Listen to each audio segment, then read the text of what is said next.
I'll start again. Welcome everybody, and thank you for coming to this meeting of the Economic Development, Skills and Culture Policy Committee. The meeting today is open to the public and will be webcast, and the recording will be available for people on the Council's website. It is also possible that Sheffield Live TV will record and rebroadcast this meeting. We have received one question from a member of the public, but I'll explain that in more detail a bit later on. Please can I request that mobile phones and other such equipment are switched to silent mode so as not to disturb the meeting. There is no fire test planned for today. If there is an emergency evacuation, please take instruction from the Town Hall staff, and as usual the assembly point would be Tudor Square. So if we can go around the room introducing ourselves, starting with members. Minesh Parekh, Deputy Chair of the Committee and Councillor for Crooks and Cross Pool. Laura Moynihan, Councillor for Manor Castle. Abdul Qayyum, Councillor for Firth Park. Henry Nottage, Councillor for Hillsborough Ward and Green Group spokesperson for the committee.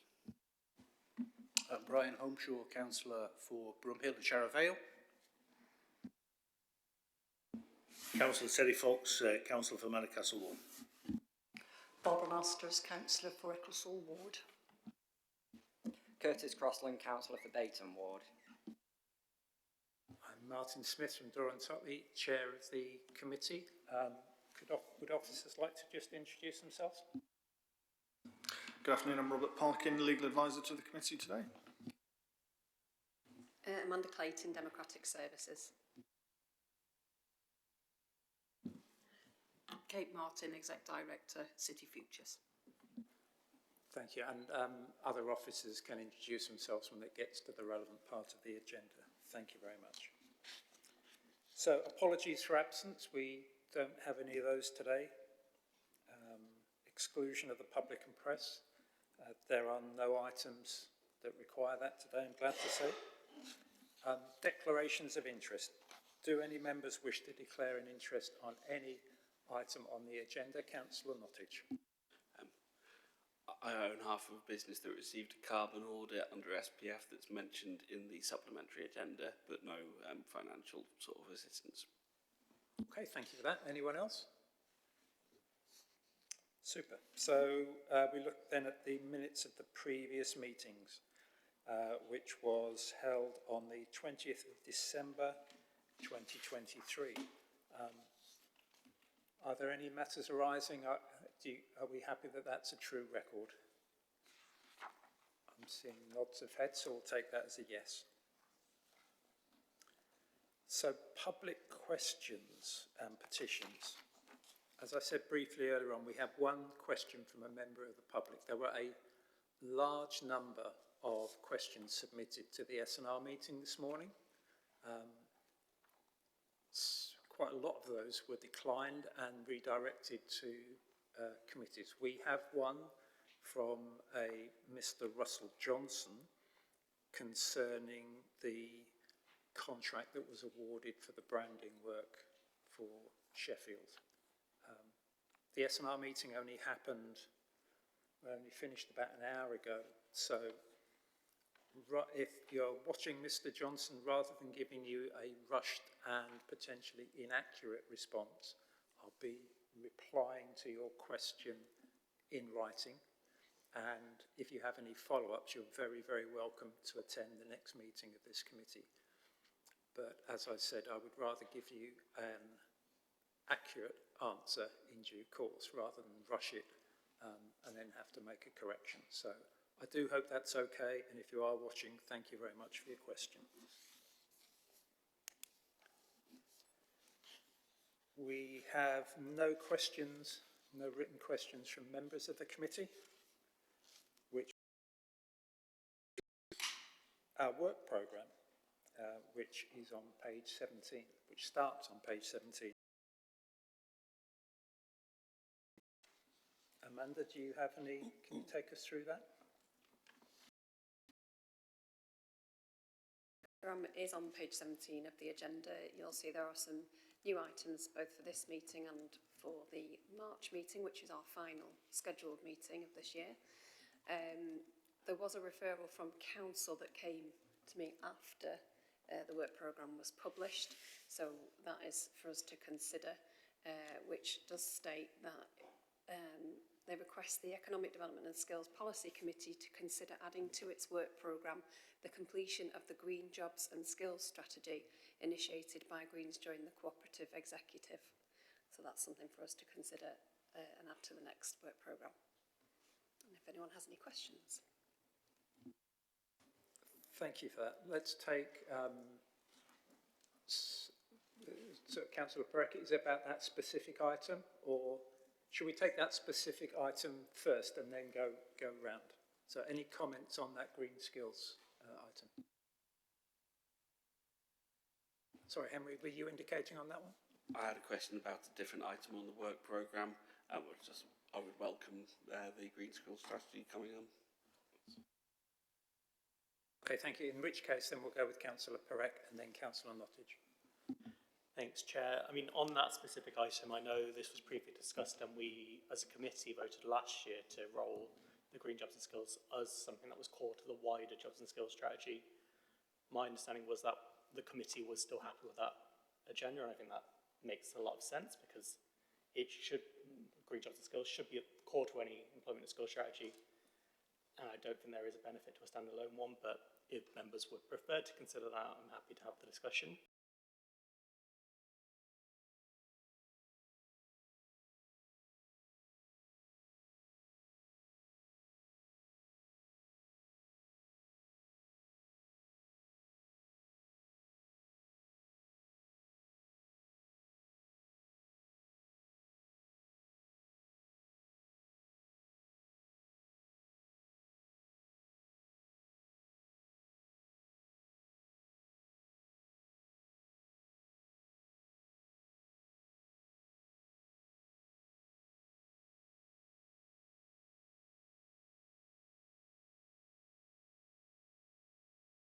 And also last week in the pre-meet we discussed consideration of transport schemes, congestion and the impact of transport on businesses, and we'd give it a broader consideration and think about how we will bring it back in future.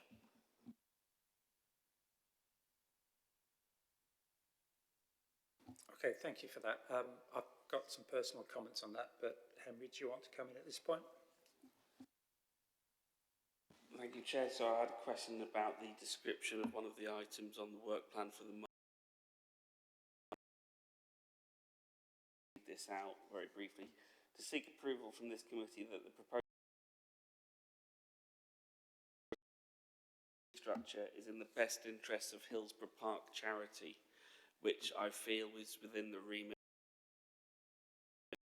I would welcome it being on the work programme for this committee if we're looking at whether it's in the best interests of the city as a whole, specifically the economic impact of tramlines. But I don't think the question as worded is suitable for our work programme. Thank you. Thank you, Councillor Nottage. I think you're exactly right. It sounds like that's just a cut and paste error. My understanding is the sequence of decision making on tramlines, it first goes to the charities subcommittee, it's considered by Community Parks and Leisure, and then some of the items that you referred to would be coming to this committee. That's my understanding of the sequence events. I'm seeing nods of heads, so I think we can take that as read. Unless anybody else has got anything. I agree, we've had nighttime economy.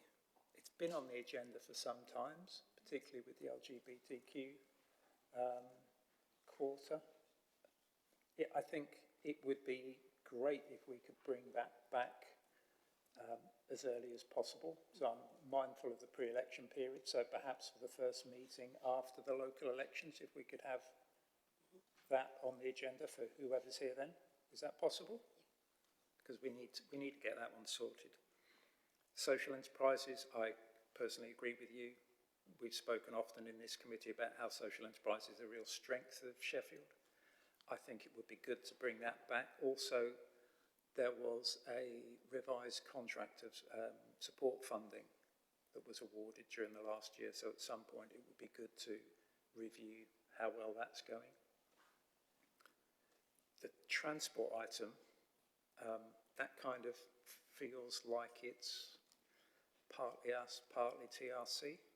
So whether that's a joint, I don't know whether we can separate out the issues. Have you got any further thoughts on that?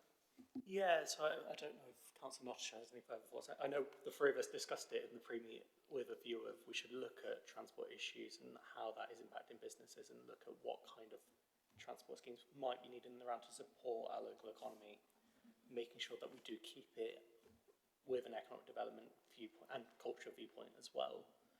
So I think either we do that or we want to have something quite joint with TRC. I can see benefit in both. Councillor Nottage, you look like you want to say something.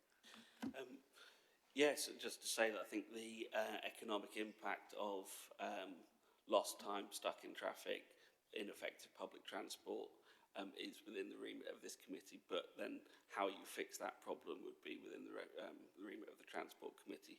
But I would welcome a discussion of it in this room. Thank you for that. Councillor Fox. Thanks, Chair. Just on to bolster that, surely in our governance system, there may be an opportunity for the two committees to merge to consider certain items which overlap into each. Because it's okay, what we don't want is conversation in isolation that then has an impact either way. It may be for officers to bring the two committees together and the two chairs probably to agree the agenda items that the committees could agree, you know, taking the transport that we've got at the moment and the strandload on the city centre. It'd probably be a good wide-ranging debate about where we go in the future with the two committees. I agree with all the comments thus far. I'm also aware that transport issues are going to highlighted within a cultural report that Rebecca's going to be giving us later on. So I think the action there is to come back with a proposal for how we handle that, mindful that it seems this committee at least would be very open to having some kind of joint session. And having sat through a very long S&R meeting this morning, we don't want everything to be automatically bumped up to S&R. Anybody else got any other comments on that? Would you mind if I... Thank you, Chair. I just wanted to explain that the timing of the pre-meet where these issues were raised came after the work programme for this meeting had been published.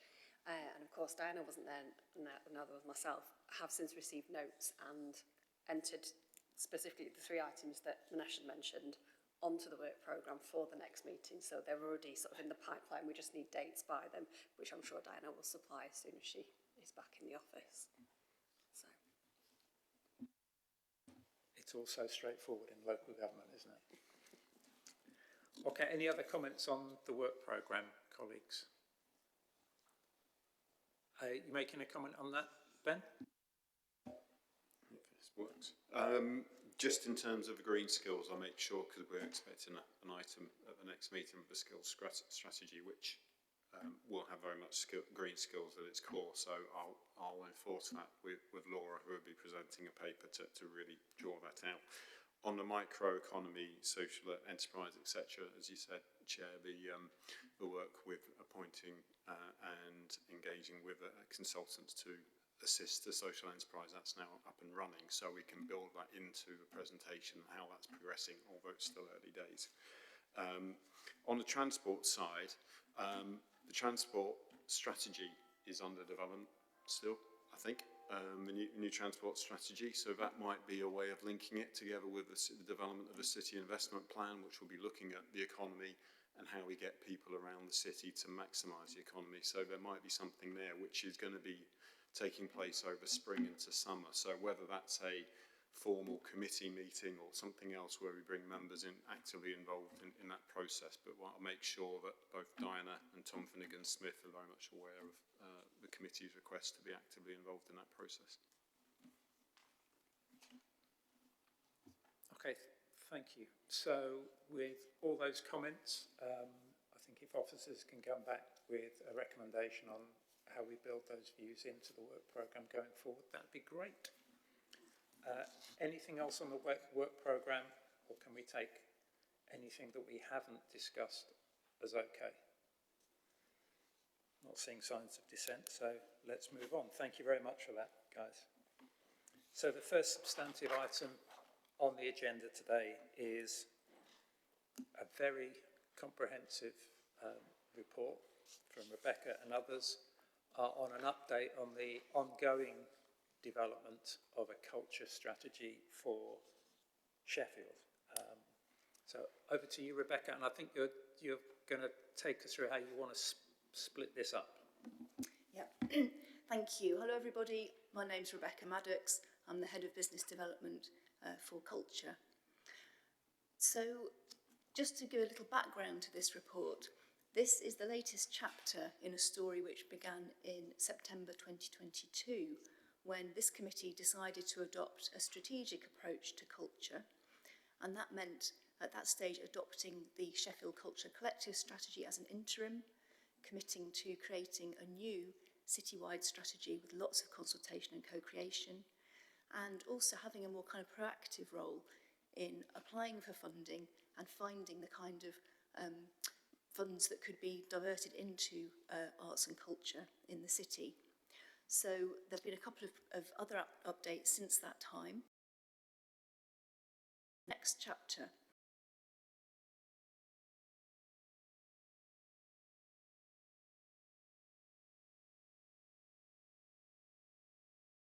On some specific funding streams and bids, and then there is a formal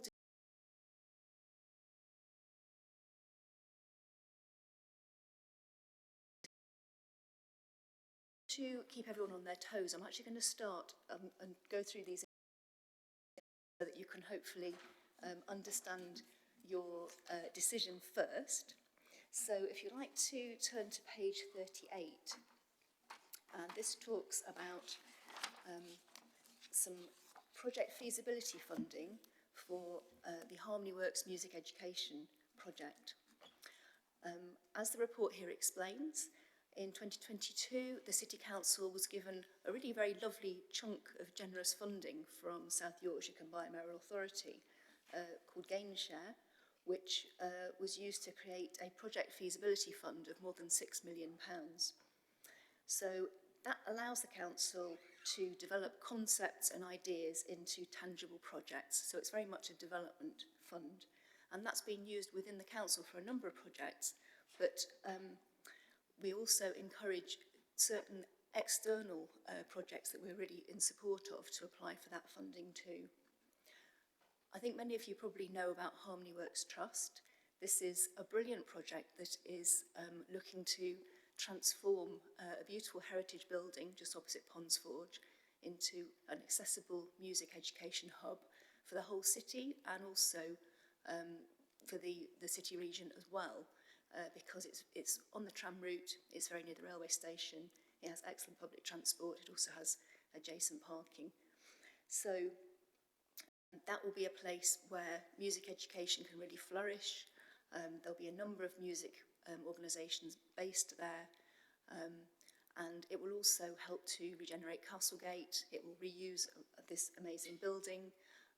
It feeds into agendas for skills and education and so much more. So the Harmony Works Trust are an independent organisation. They are bringing together quite a complicated funding package to help this project to go forward. And something that we are able to do as the City Council with this project feasibility fund is help them with some feasibility work which will then unlock a bid to Arts Council England for several £1 million. So this is great value for money, and it's using the small fish to catch the bigger fish. Normally, project feasibility fund plans are actually decided by a senior officer panel, but because this is a sum of money over £50,000 to an external organisation, we've been asked to make sure that you, as members, are content with it as well. So that's the first element of the report, and that is actually a formal decision which you will need to make. Thank you, Rebecca. Any members wish to comment or any questions on that? Laura. Thank you, Chair. Rebecca, this is for a detailed business case for Harmony Works. Yes. I'm just wondering whether the business case will be split into two, because there's a question of the building and sustainability and a question of the business as well. And they're interdependent in this report, but they needn't necessarily be so. Can you see what I mean? Yes. It's unusual to identify a building before you've got a detailed business case. And normally you would look at your business case and then think what fits. So I'm just wondering if that will be looked at as well, because the building costs will be huge, and we know that. Yes. I mean, this project has been going on for a number of years, and there's been a lot of very detailed work already, partly through the Architectural Heritage Fund, and that's been looking at both the physical building but also the ongoing business plan. The funding that's being asked for here is specifically to help prepare the bid to Arts Council, CDF, Cultural Development Fund, round 4, and that has kind of specific elements of feasibility which, you know, this funding will help to supply. I don't know if you want to say anything more about that, Ben.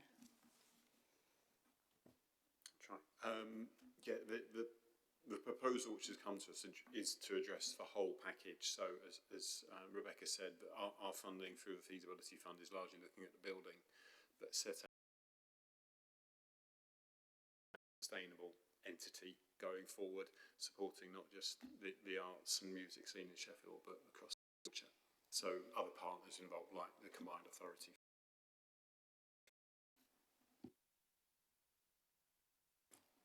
Councillor Nottage. Thank you, Chair.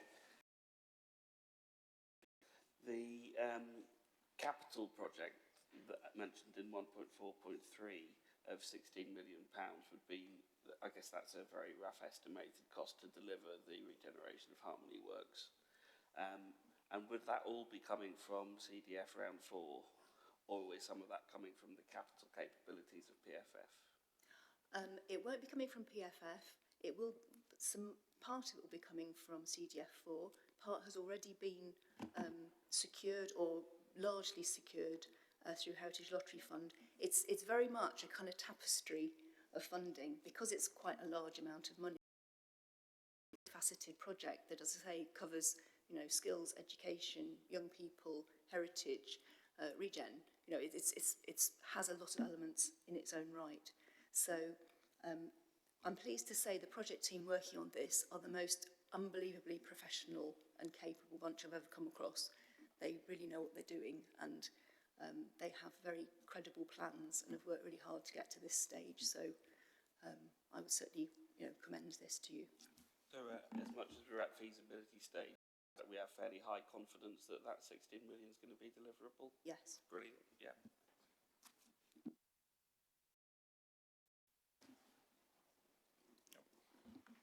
Thank you for bringing this to us. Given that the work accessing funding has been so well developed over the years, I've been keeping an eye on this over time. I'll congratulate this for coming to fruition finally. I actually think it's wonderful that what they are doing here is linking the building to its ongoing use. Because we all know that, you know, buildings, if they're going to survive and be preserved into the future, they need an economic purpose and a strong economic purpose. So I think it's wonderful that that is actually being linked within the charitable objectives of the trust. So I'd like to say that's a really good move, actually, to put those two things together. And this patchwork of funding that's come together, it's taken a long while, but I'm really hoping it's going to be successful. Yeah, on a personal level, I'd like to echo that. I've been fortunate enough to see some of the internals and some of the artists' impressions about what the insides of that building are beautiful. And in terms of a performance space for music, would be absolutely fantastic. So, as I said, at a personal level, I really hope that this money, if we are about to approve it, helps us develop a very successful bid. Any more for any more? I'm not seeing anybody indicate. So then for this particular part, we have a recommendation that the committee approves the grant award of £118,000 to £118,250 revenue funding from the Project Feasibility Fund to the Harmony Works Trust for the works that have been described and discussed. Are we all agreed? I'm not seeing any dissent, so that's agreed. Thank you very much. And that's the first part. That's the first part. Next so the second part is on page 36, and that's updates on funding schemes and bid applications. So in June 2023, this committee approved the allocation of Shared Prosperity Fund Years 2 and 3 funding to cultural and visitor economy activity. And one element of that was to create a cultural events programme showcasing the city's diversity and authenticity to bring regional and national visitors, increase footfall and vibrancy, and benefit local creatives. Now, perhaps cleverly, hopefully cleverly, we have used that Year 3 of Shared Prosperity Fund as match for a sort of parallel or a connected bid for Arts Council Place Partnerships funding, with a particular emphasis on benefiting young people from all Sheffield's communities and supporting a wide range of partners. So I've been working with others actually since last summer to bring together 14 partners who are now working on this programme together. So the 2024 Cultural Events Programme, which is about £192,000, is going to include the first section on page 37. So we're working with the Welcoming Cultures group, including the Roma community. They're going to have a kind of travelling cultural caravan, a pop-up museum and events throughout the year. We're supporting the Migration Matters Festival, who work with a whole range of groups within the city, particularly those who've come to Sheffield with sort of refugee status. We are supporting a South Asian dance and music organisation called Sunrit Culture, who will be providing workshops and performances. Also the Stand and Be Counted Theatre of Sanctuary, who again work within the city. The Sheffield Showcase, which will be the 4th year of a micro festival that we've been supporting, where up to 30 organisations programme on the same weekend in September, and it's marketed together as a way of amplifying and sharing audiences together. Workshops and performances through A Mind Apart Theatre, who are an amazing organisation who work with artists with additional needs and are based in Hillsborough. And then finally there'll be some support for the Sensoria Festival, which is a long-standing film and music festival in the city that also includes international contributors, and which we know has a really great pull from around the north of England. So that feels very exciting. It feels like we're living up to some of the recommendations of the Race Equality Commission about making all cultures visible and improving access to funding to a whole range of different groups. So that activity is being used as match funding for a bid for over £600,000 to the Arts Council England for something called Place Partnerships. This is a bid which is all about changing some of the hierarchies within the arts scene, working more with smaller groups, working more with groups from across the city, and particularly making sure that perhaps groups that haven't been very much involved before, and also young people, are at the centre of what we do. It's become very clear, particularly through COVID and beyond, that young people in the city need all the support that we can give them just to counteract all the kind of problematic effects that COVID have had, and to really help build people's futures. So the Place Partnership bid, again, it's all about young people, it's all about diversity. One of the really interesting parts we're working with the Sheffield City Council Voice and Influence team for them to work and administer a grant fund that young people can apply to for developing their own creative practice. So it could be for musical instruments, it could be for training, it could be for arts materials. And the idea is that all of that will then feed into a Young People's Festival in September and October in 2025. And again, sort of distributed structure. So rather than being one field full of people for 2 days, it's actually a number of different events that take place over 2 months, supported by different organisations in the city, but marketed together so that people can hopefully move between the different events and try out different things and learn new things as well. So that Voice and Influence grant fund, I think, is an opportunity for all the young people involved in, and then also hopefully others applying for funds. And some of the organisations who are going to be supporting that process, Arts Catalyst, Chol Theatre, Montgomery Theatre, Utopia Theatre, who will also be supporting a sort of freelance producer for the overall festival, and Music in the Round. So we're hoping next month, well, in April, whether we are successful with that funding. I suppose to say that because the Shared Prosperity Fund money is already secured, the activity in the first box on page 37 can happen anyway, and I think that's really good news. Then obviously the programme amplifies so much more if we're successful with the Place Partnerships bid too. And then just finally, a little update at the top of page 38 on the Cultural Pipeline Fund. We talked about this right back in September 2022, and the committee agreed that it would be good to have a particular fund set up for organisations in Sheffield to develop themselves.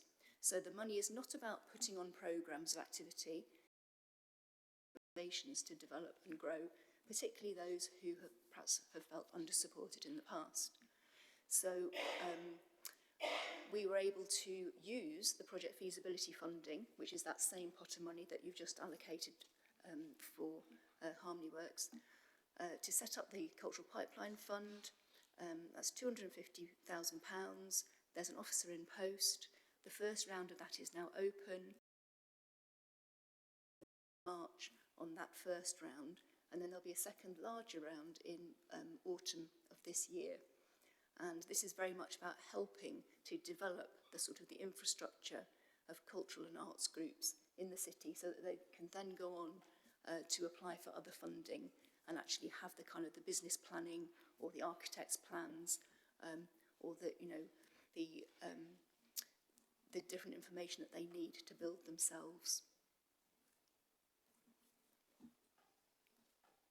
Thank you, Rebecca. Rebecca and I did have a discussion earlier on. It's a very large and comprehensive report, so we thought it best to try and split this up into 3 parts. So just before we take questions on this bit, can I just add a couple of personal comments?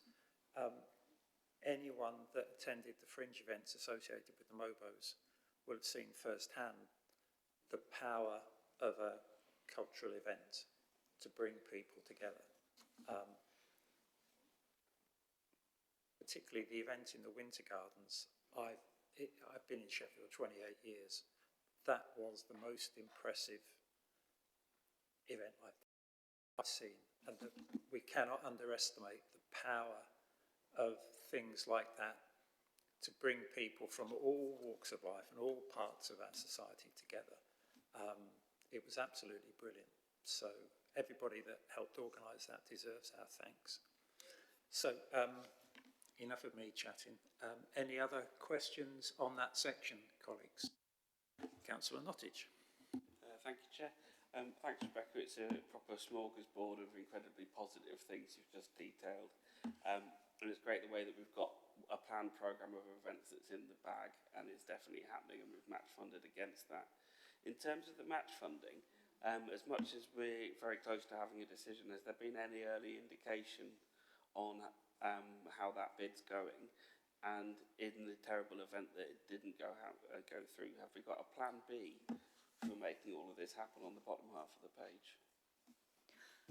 The answer is that the Arts Council moves in mysterious ways, and although we know that the bid has gone in, we know that the Arts Council realise that Sheffield is doing things differently and deserves their support.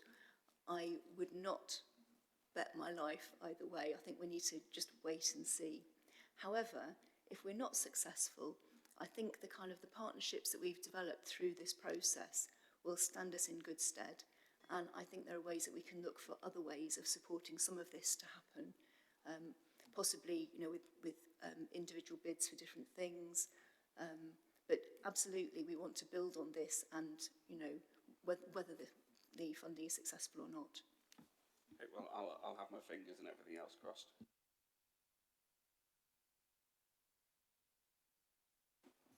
Councillor Perrick. Thanks, Chair, and thanks, Rebecca. I think just adding on to your point, actually, I was at the Mobos as well, and I think you could see the impact of everything that happened in the fringe events shaping the wider events itself. We saw the organisers on stage talking about the fact that 7,000 school children in Sheffield were learning to sing and then singing Blinded by Your Grace by Stormzy. And they saw that wider impact of this wasn't just about the Mobos being in Sheffield, but it was disseminated into the communities, into schools. I think the fact that, we've got such a wraparound here of ensuring the place partnership bids will reach out into communities, will reach young people across the board. I think this is something really powerful. I think we should just reflect on that as well. This is something really great. We're not just doing the high level arts culture piece. It's reaching everyone, it's trying to reach everyone. I think we should all be quite proud of that, and saw that quite powerful in the Mobos as well, but across the board. I agree completely. If a 63-year-old councillor from Dore and Totley finds himself singing along to a Stormzy track like I did, that's got to be a powerful thing. Okay, if there's nothing else... Oh, Councillor Imshaw. Sorry, yes, that's a great quote, Martin. I think you should hang on to that. I don't think there's a video of it, thank God. Apart from the webcast. Just now. I wanted to say, I think this is an enormous range of cultural partners. I think it's great value. I 92k. But I wanted to ask what the geographic spread of events was. So, are we covering the whole of the city, or an attempt to cover the whole of the city, not just city centre? Also, as part of that question, have we got any outside venues here? These seem to be concentrated on indoor venues, and I just thought, actually, one of the things that we've got that's very special in the city is our outdoor venues. I'm sure there are some, but I just wanted some reassurance on that. I would say yes, there is very much a geographical spread. Some things will be city centre, because the city centre is still the most universally accessible for everybody, but equally things like the Cultural Caravan, things like the Sheffield Showcase, Sunrit Culture, there are going to be a whole range of venues used, and not just the city centre, so we'll do our best. And I think, again, there will be a mixture of some outside venues as well as inside ones. Equally, outside venues have great advantages and also then great disadvantages when the weather's awful, so there's a balance always. Okay, thanks. I don't see anybody else indicating. So then we move on to the third section, which is an update on work on the cultural strategy, including the very interesting research paper that you circulated to us. So again, over to you, Rebecca. Okay, brilliant. So this is starting on page 33, and this is an update on the new cultural strategy.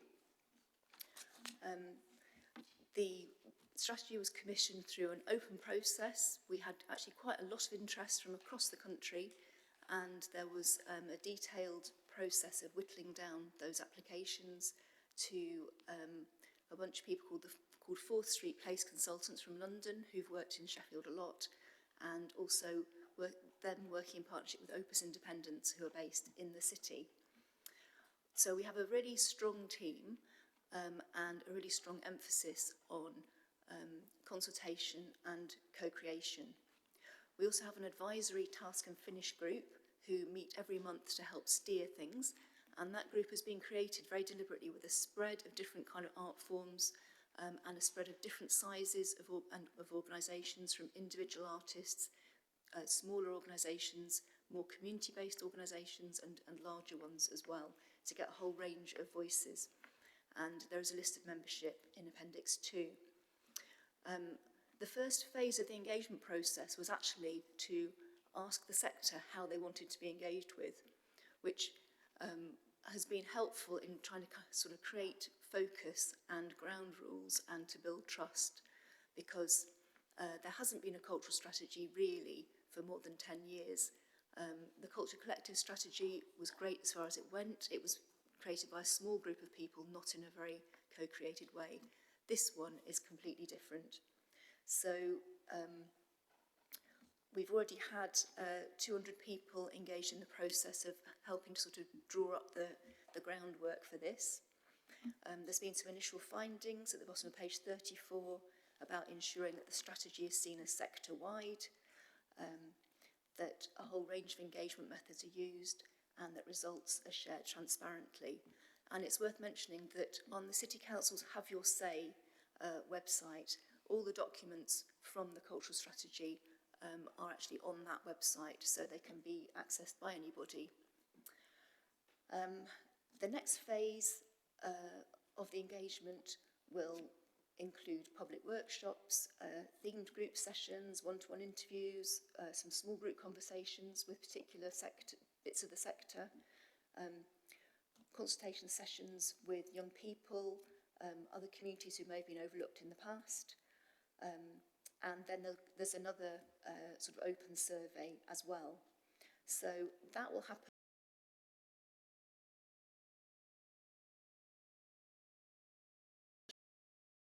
I suppose, sort of synthesising stage, which will create a draft report and then finally a final report. So within your pack, you have a document which is a sort of cultural audit which 4th Street and Opus have put together. And this is not the strategy itself, just to be really clear. This is a sort of foundational document which helps to give a bit of a benchmark and some background information and reflects on what we currently know about the sector.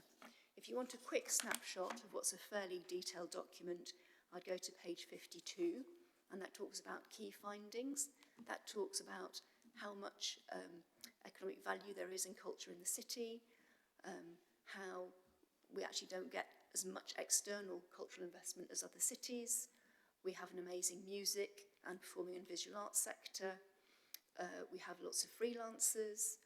We have a very strong DIY culture, which has partly grown out of a lack of support, bizarrely enough. We have lots of great events. We have a more cohesive event calendar. There's a lot of understanding about the importance of culture. There's inequality regarding participation and access. There are lots of issues about affordable and long-term premises for culture. And there's a strong understanding now within the arts sector about the environment, climate emergency, sustainability. And while the city is becoming increasingly diverse, we need to make sure that that's reflected in the cultural offer that we have and in cultural leadership. And we also have some great support through our universities and colleges. So that's a really quick summary. There's also at the end of the report, which draws together a lot of the current strategic documents, that's page 90 onwards, and it helps to kind of tease out some of the ways in which all these different strategies link in with the culture strategy. So I hope that gives a little bit of an overview, and welcome to have questions. Thank you, Rebecca. It's a very meaty and thought-provoking report. Before I open it out, I thought it behoves me to thank everybody that contributed to the report, in particular the University of Sheffield, who actually provided part of the funding for this really interesting piece of work. So we definitely need to thank them. As indeed did Arts Council England. It's worth saying that the cultural strategy work is being funded equally in 3 parts by the City Council, University of Sheffield and Arts Council England, so we're grateful to everybody. I'm sure we'll be coming on to the Arts Council in a minute. The report certainly illustrates very well excuse me, the economic benefit and some of the strengths we have in the cultural sector in Sheffield, but also some of the challenges. And before my voice gives out, I'm going to put it out to questions. So Councillor Masters was the first that indicated. Thank you, Chair. Going through the strategy, I was very concerned about the lack of venues. Now, you say about using sort of ex-industrial heritage, and what I'm very conscious of is with the way that sort of housing is being all rearranged in the city and the density is increasing, there's going to be a conflict between residents and venues which offer any facility, because even if it's an open mic in a pub, one person complains, that whole system can be shut down, you know. So if you're going to have sort of a venue, how are we going to accommodate that with the needs of residents and obviously sort of traffic, sort of loads of people circulating in one area and the noise and all the issues that we have with it already with any kind of venue? I'm really concerned about that, especially as sort of, you know, our old industrial bases are now being converted to residencies. So have you given that, how much thought? Okay. First of all, just to say, this is not the strategy, it's just an audit that's underpinning the strategy, just to be really, really clear. That's okay. No, that's fine. But I want people to know that this is building to something else, which will have more information, more direction for us. I think it's a really good question because, I mean, traditionally, loads of Sheffield's ex-industrial sort of workshops people have had their band practices in there. My son did for years and years. Or people have been using them as artist studios. I think these are questions which probably link into the local plan and planning as well as licensing, but I guess it's probably something to do with how areas are zoned. And so although obviously residential is a great boon for the city centre and creates vibrancy and economic vitality and community safety, I think perhaps we need to be thinking if there are areas a bit like the Cultural Industries Quarter back in the day, where those cultural activities can happen which do have noise implications, because you're quite right, there does seem to be a bit of a stronger kickback, things like music in pubs, which is tragic, since that is actually that's the breeding ground for our future musical sort of stars.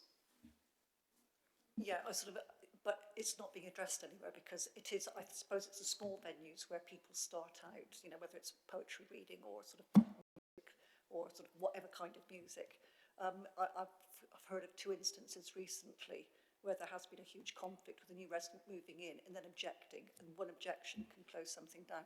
So, I mean, this impacts on our environmental regulations. Now, we've talked about the interest with the transport network, but I'm just thinking this actually sort of is associated with planning as well as environmental concerns as well. It's not, so I'd just like that to be factored in when proper decisions are being made.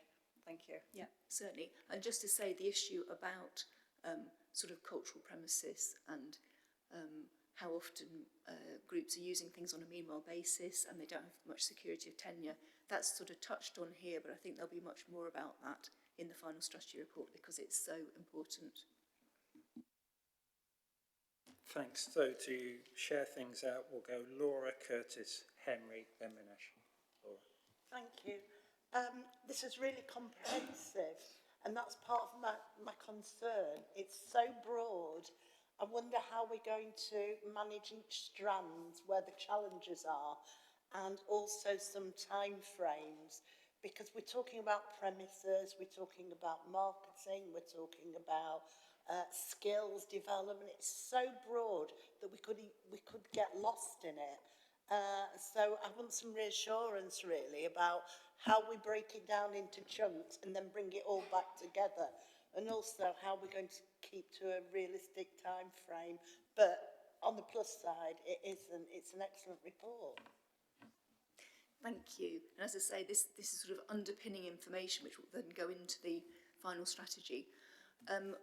There's quite a lot of discussion at every steering group meeting about how there's going to be a need to prioritise and boil things down and come up with a few key things, possibly on a phased basis, because we can't necessarily sort of address everything immediately.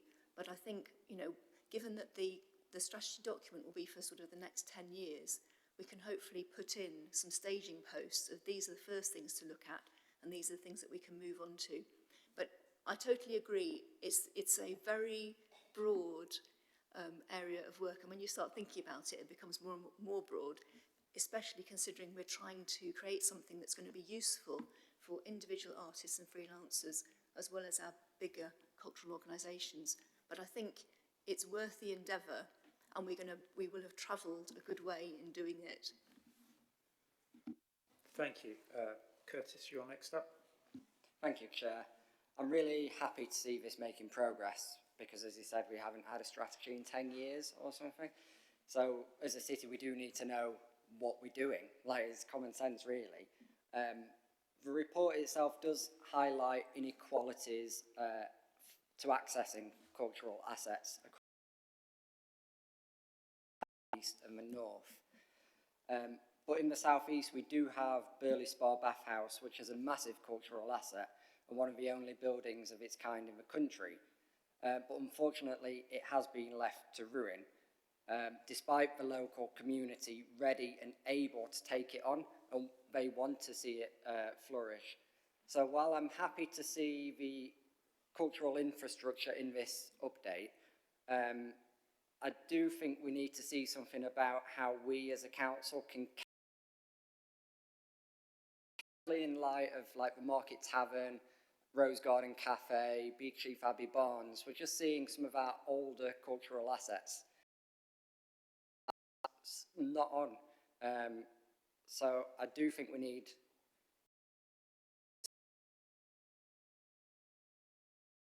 assets and let communities take them on if they want to. Yes, interestingly, this morning, some of us were in the Strategy and Resources Committee, and the S&R Committee enthusiastically adopted the Sheffield Joined Up Heritage Strategy for heritage. And I think some of those issues will start to come out through supporting that process as well. That was a strategy that was put together by grassroots heritage organisations supported by the University of Sheffield. And I think the whole kind of interaction between the City Council and Heritage is a great example of how we can work alongside enthusiasts and experts within the community to actually, you know, create shared endeavour and reach shared goals. Thank you for that. And I was in the same meeting this morning, and another issue that came out of that was good public transport links to community facilities, whether they're used it's heritage or a cultural asset. That's another key thing. It's not in our gift to solve them all those issues at once, though. So, Councillor Nottage. Thank you. Yeah, I'm glad to hear that there's some interest in the room in small venues. You said the back rooms at pubs and ex-industrial units, because we've got a lot of stuff in Sheffield. It's not just little bands that are on their way to the top. There's some niche and weird stuff going on that's never going to get more than 20 people in the room. But it's the seasoning on our sort of cultural stew. And those are the sorts of size of venues that are really under threat. But my actual question was just going to be about, might be a bit early to ask this, we're halfway through phase 2.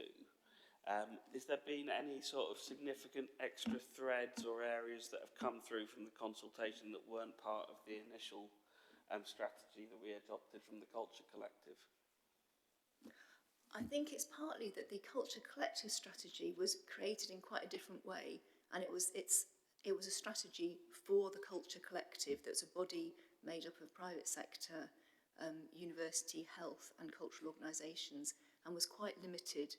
Whereas the difference with this strategy is that it's being done through a load of engagement and consultation with the sector. So some of the initial strands were picked up in that page that I read out of the audit report. I think also two of the really big themes which are coming through much more strongly are about kind of diversity and inclusion, making sure that there's cultural leadership from all communities and visibility of all communities, and also climate emergency is another really strong strand which I don't think really featured very much in the Culture Collective strategy. Councillor Pratt.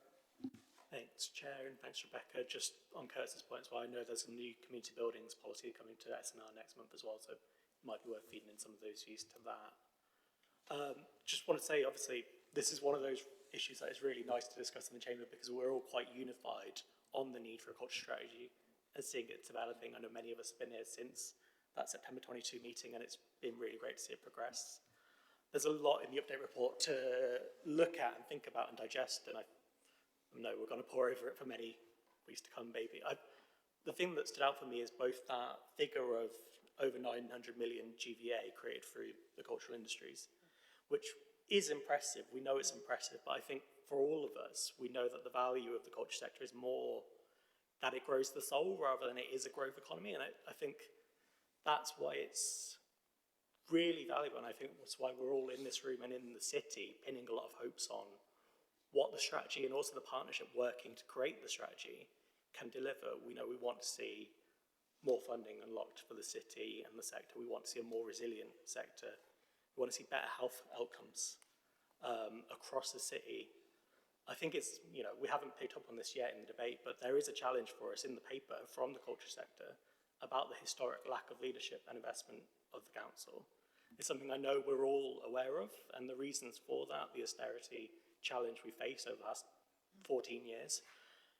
But it's a challenge that I think hopefully we're all keen and ready to rise to. I think it's really positive that the strategy is a partnership that is being developed with external partners, that we have such significant financial and wider IMCA, the Arts Council, and from our universities, as well as the sector itself. I think the joined up approach to culture that we're taking hopefully shows to all of our cultural organisations how seriously the council is taking this. Any strategy can just sit on the shelf, not be a living and breathing document, not take life in itself. I think the fact that this is being developed broadly and collectively in partnership means it will have some feet. So really positive, and thank you again for all of your work on this, Rebecca. I know this is your last meeting as well, isn't it, with us, but I think we're all very grateful to have had you. He stole my thunder there. An extra comment from me. Yes, there has been a criticism of lack of leadership, and that's one of the things we need to do. I'll just bring Barbara in again briefly, then I've got a question from myself. Thank you. Looking through it, I thought we had really sort of figures. Page 71 of the document, 27 of the actual audit. We're not doing very well compared to the other cities. Sheffield, Manchester, Bristol, and Manchester and Leeds, they've got sort of TV connections. How much is that an influence on our sector? Because, business, when you compare it on the bottom of page 71, the turnover that is so much less than Manchester. How much is the fact that we haven't got sort of a TV base here contributing to those differences? Because obviously success breeds success and people be dragged into that. That's a very specific question which I can't necessarily answer. I think you may be right that that's one of the factors. There are obviously a number of much larger cultural organisations in Manchester, and I think that sort of all compounds those sort of figures. I mean, I think in the end we just need to take this as an encouragement to do better rather than saying, oh, it's terrible. And equally, we need to do things to be the best Sheffield we can be. We don't want to be Manchester or Leeds. We want to be amazing Sheffield. So that's the approach. Thank you. I actually agree with that, because when you look at those board figures, you know, it looks bad, but it's not. And as I say, and I'll add my thanks to what you've done. I mean, I thought it just went as read that it's a brilliant bit of work that you've all been doing, but I will officially say it now, so thank you. Thanks for that. So just one question for me relating to a comment on page 66. And I know one of it might have been a glib statement, but the Arts Council works in mysterious ways. It was one thing that jumped out at me, that the areas of relative strength of Sheffield, which are described in the report as things like craft, skills, film, and video games, which are all creative, don't actually fall within the Arts Council England definition of culture. And does that hold us back, do you think, in terms of addressing the disparity of funding that's out there? Not necessarily, because there's more to the world than Arts Council definitions. And although it's important that Sheffield builds its kind of share of the pie, there's always going to be more and broader and different ways of getting funding in. So I think there's been a lot of work over the past couple of years, and there will be into the future, kind of creating stronger relationships with different funding bodies, including National Lottery Heritage Fund. But I think we also need to be thinking about the role of the private sector. We also need to be thinking about other sort of grant funding and other income generation kind of opportunities too. So you're partly right in that things like craft is something that Sheffield is really strong on, but doesn't particularly fall into the Arts Council. But that's fine. There are other routes for that.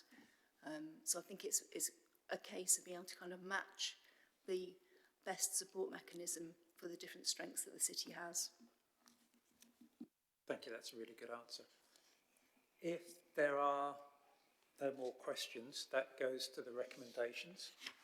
We've already taken the decision on the grant to the Harmony Works Trust. So the remaining recommendation is that we note the progress so far in developing a new culture strategy for Sheffield.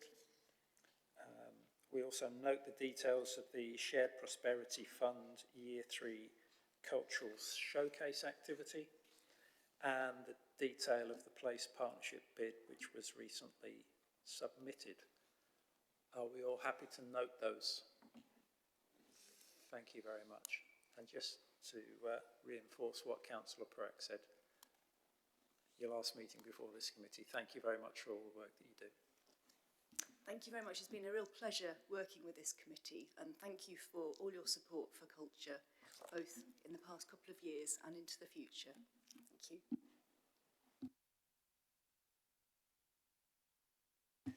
That brings us on to item 9, colleagues, the Economic Development and Skills Capital Strategy, which is part of the budget process. So we have Ben presenting that to us today. Thank you, Chair. There's always a bit of trepidation when a paper starts by saying this is a report which we have to present to you by law. Doesn't necessarily make it the most exciting event of the day, and I think after the cultural strategy is going to prove to be the case. So we're required to produce a capital strategy, and the council's strategy itself takes a detailed annual review, has a further detailed review the next 5 years, and then looks over a 30-year period. So in theory, on an annual basis, a rolling strategy, but at the moment this is taking us up to 2054, which seems a long way away. But as you know, capital activity can take a very long time, so it's prudent to put in place the principles which we want to apply to our capital programme going forward. It's also perhaps important to note that in terms of this committee, we actually only deal with about 1 or 2% of the overall capital programme. You'll see in the actual capital strategy document, we've got about £4 million worth of activity taking place this year, next year, within the capital programme, which is spending over 200 million. So it's actually quite of the overall capital programme, but it delivers important benefits, particularly, which is a key element of this committee's site. Also, I just want to highlight in terms of, sort of the overarching document, the fact that the risks analysis, the implications of this is very much at a high level. Each and every project which goes through the capital programme will have its own analysis taken, which will look at the equalities issues, the climate implications. So whilst that is sort of touched on in this report, each and every project will actually go through that on its own basis when it goes through the capital approval process, which largely ends up with the Finance Committee ultimately.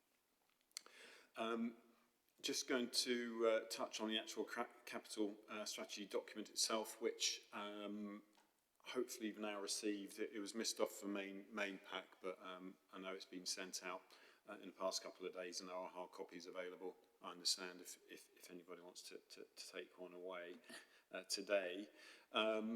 Perhaps comes as no surprise that the context of this committee's capital strategy is about developing a sustainable, inclusive and flourishing economy for the city.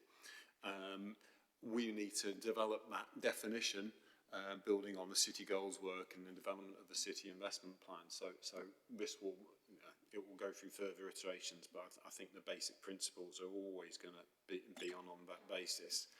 And I think it's also worth highlighting the fact that, I mean, our committee's activity is very much in the context of a lot of significant challenges, particularly the impact of COVID and the impact it had on businesses, on footfall in the city centre, and the ever present now issue of climate change. So significant issues facing this committee as it looks at its overall ambitions, and within that the capital side of things.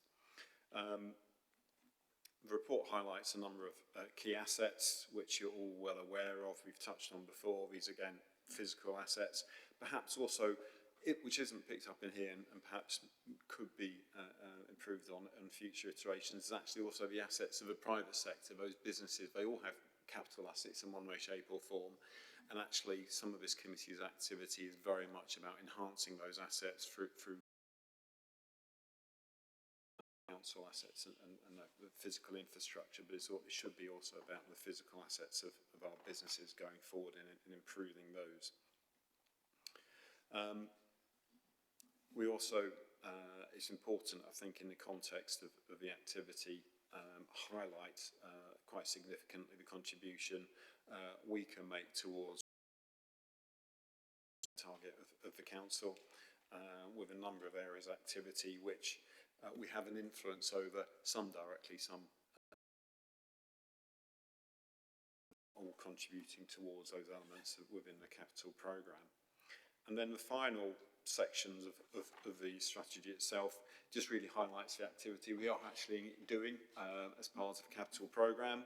So there's 3 projects which are actively live, 2 which are providing grants to either businesses to address their carbon emissions and to community and cultural organisations to improve their energy efficiency and carbon footprint. And also highlighting the Tinsley Art project, which is looking to proceed very shortly on the ground. The next 10 years worth of activities is likely to build on some of this, subject to funding. So we expect to see a continuation of some of those investments, particularly supporting businesses. Decarbonising business is going to be a key element of the activity, I suspect, again subject to funding, but also building on the city investment plan, which we're going to be developing over the next few months, building on the city goals activity, and that's really going to set the framework for not just this committee's activity, but also transport regeneration, for example, as a key element of direction of investment in the capital programme. And looking forward to the 2050s, I haven't got a particularly good crystal ball. I'm not sure if you have. But I think the key thing is, in terms of that, having the city goals, having a council plan, having things like the cultural strategy, a transport strategy now coming in place really sets the scene so we can start to plan for those longer term investments, which we've been lacking to some degree over the last 5 years without that clear strategic direction. So I would say when we come to look at this report this time next year, it will start to have some more concrete I'm not sure if concrete's quite context given the carbon impact of concrete, but certainly stronger themes and areas we want to tackle going forward, and looking at long-term impact and again how this committee with its relatively small capital allocation can make a difference to some of that activity. Thanks for that, Ben. And before I open it up, just a comment from me. I think sometimes in Sheffield, perhaps quite often in Sheffield, we're reluctant to sing our praises and big ourselves up. But on page 2 of your report, if you look at some of those things that you describe as significant assets for the city, there's a lot of places in this country that give their eye teeth for some of those assets. And one that jumps out at me is the burgeoning digital and tech sector. I don't know if colleagues saw it recently, but there was an excellent article in the Yorkshire Post recently singing the praises of Sheffield's tech sector and holding it up as an exemplar to the rest of the country. So there are a lot of people both inside the council and in the private sector doing a lot to boost the economic activity within Sheffield. So, does any member wish to, apart from me, comment on the report? Councillor Fox. Thanks, Chair. I just want to inform, if you want, the committee why I'll be abstaining on this. Way back in 2019, this council said and passed that it was a climate emergency. And to me, the capital strategy of the council overall, I don't feel is giving it enough weight, if you want to call it that, to push that. And I think certainly this committee should be given more powers and certainly more investment to move that on. We've just heard earlier in today's meeting about the green skills jobs, and it feels sometimes that we're just treading water to try and make things happen. And I echo yourself that, you can pull out the other really good championing causes that we're doing as a city. But I think overall, as an organisation, I think more should come into our cabinet and have more foresight into pushing that forward. Now, I know that we're going to have the council plan. I understand about the city goals, I understand, but I just feel that certainly for local strategy and a climate emergency, we should have more in the view. So while I'll be abstaining on this, I just thought I'd want to put that I feel, certainly for us as a committee, and certainly for us pushing forward the city's economic vibrancy, we should be having more cut of the pie. And I'm sure every other committee will say they should be having a cut of the pie. But I certainly feel that we should. And that's why I'll be abstaining on this, Chair. Thank you. Thanks for that. I think it's a fair challenge, to be perfectly honest. My personal reaction to that, and we'll take comments as well, most of what you described currently sits under the remit of the TRC committee. And I think it's a fair challenge as to whether that should be spread wider. But Councillor Perek, you want to come in? Thanks, Chair. I guess, Ben's comment that this committee has 2% of the wider capital spending programme. I think I do agree with you in a sense, Terry. If you look at the two of the projects we have already in delivery, supporting decarbonisation, energy efficiency of cultural and community assets, and the low carbon project, that £3.3 million is going to be heavily impactful for what we're putting for the cash we're investing in decarbonisation in terms of mitigating the cost of living crisis and reducing energy costs. But it is small scale stuff, like it's very important, but I think it's a fair challenge to make to the wider institution that we should be doing much more of this in at scale, and we don't have the resources in this committee. I think many people agree that regeneration should be under economic development. I think our committee layouts at the moment don't fit, and I think it's a fair challenge to say that we should be much more wholeheartedly pursuing a decarbonisation agenda with social justice as ours, which some of our capital delivery projects are doing, but we can only do so much with a small budget. Okay, thanks for that. Before I offer another thought, anybody else want to come in? Councillor Nottage. Thank you, Chair. I'm sure we'll be getting on to more stuff in the climate statement later on in this committee. But just for now, you said that there's going to be some fleshing out of the capital strategy, so we'll be able to look at it in more depth in a year's time. Is that going to have any interplay with the rather alarming statement at 6.1 under reasons for recommendations, where members are asked to note the unsustainable financial position highlighted by the MTFA, which feels a bit like noting the fact you're driving to a wall without putting the brakes on or steering? Is anything coming up that's going to make that less unsustainable? I have to say I probably can't comment on that in terms of a wider council budget. I'd have to engage with my finance colleagues who provided that statement to get them to either justify it or not. So if you don't mind, I'll not answer that directly, but I'll certainly go and investigate.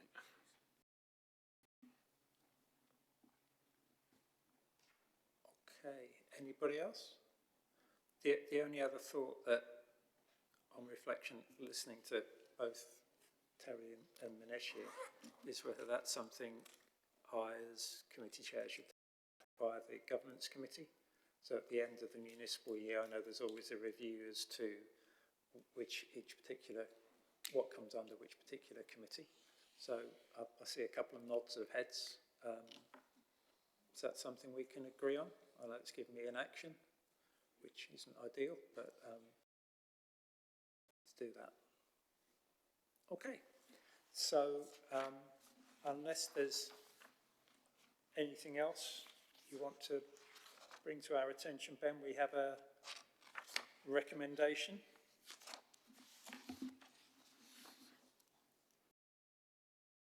Recommended to endorse the proposal set out in this report, and that I think I have to read this out. As you said, Ben, this is a legal thing, so bear with me. We've got to note that the proposals will now be included in the draft capital strategy to be submitted to full council for approval in March, and then, if approved, officers will work with members to consult with the relevant stakeholders, including partners, staff, trade unions, if required, and in respect of equalities and climate change, on the proposals in this report to inform final project proposals. Also to note that officers will work to develop any necessary detailed implementation plans on the proposals in this report, and also to note that approval for detailed proposals will be sought as part of the monthly capital approval cycle by the Finance Committee. So,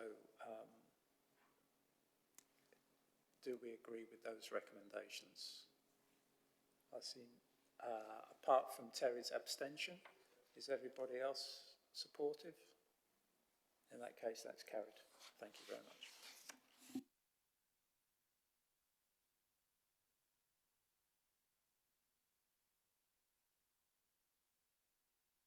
Sorry, next we come on to the climate statement, item number 10, which is Ben again and Mark. Do you just want to introduce yourself?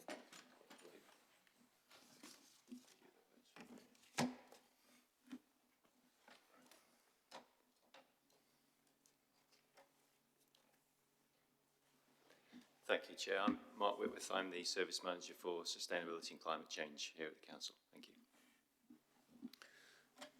Thank you, Mark. So this report sets out the council's position in terms of tackling climate change, very much feeding from the discussion we just had in terms of the capital strategy, so a very timely item. The council has set out a number of statements, but has identified the role for each committee to fulfil its requirements in terms of addressing climate change, and also taking the opportunities associated with climate change, which is particularly relevant for this committee in terms of the economic benefits which may come from addressing the significant issues that climate change brings us. The committee papers has a specific item to deal with and address its own issues, but it's set within that wider context of a council position. And what you've been provided with in terms of the key document, the appendix to the main report, is a statement which sets out how the council wishes to address climate change, identifying some of the key issues which the council faces, the role that committees have in tackling climate change itself, and then setting out a number of intervention and policy areas where this committee can play a significant role in respect of tackling climate change.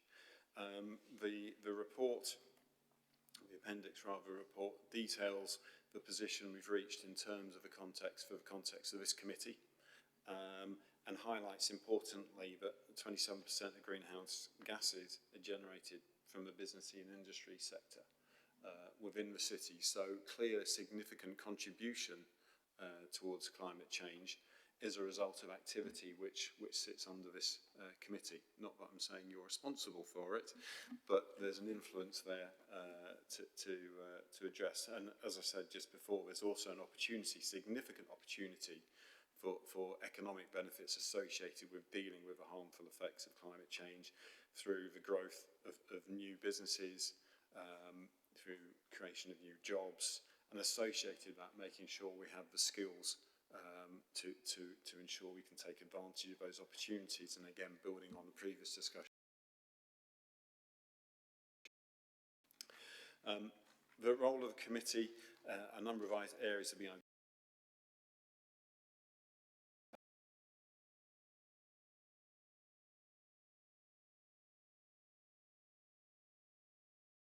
of the green sector, support local businesses to grow, support new businesses to establish themselves, and potentially inward investment as well. As I say, so make sure we have the skills supplied to take advantage of those opportunities, support a range of sectors to decarbonise, which are a responsibility of this committee. So it's not just the core business, the culture sector, for example, which this committee impact, which we need to try and help address, and one of our projects is already doing that, and also encouraging investment in renewable energy as well. And then activity where we feel this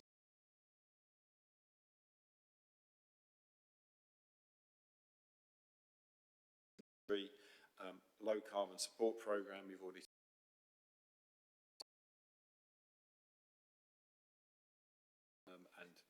could do significantly more if funding's available. The role of the investment zone, which we see as an important part of encouraging growth, but clean growth and businesses in the green sector. Again, supporting community and cultural assets, developing the skills strategy, and some of our other activity where this committee have supported some local small-scale green initiatives, but as you all know, those small-scale initiatives all contribute positively and shouldn't be overlooked just because they're small. Is the climate impact assessment of the overarching council position on climate change, and marked probably the best person, if you have any specific questions about that, to deal with those issues, and also to pick on maybe some of the specific areas of activity which we might want to look at as a committee going forward. Thanks for that, Ben. Mark, is there anything you want to add before I open it up to the floor?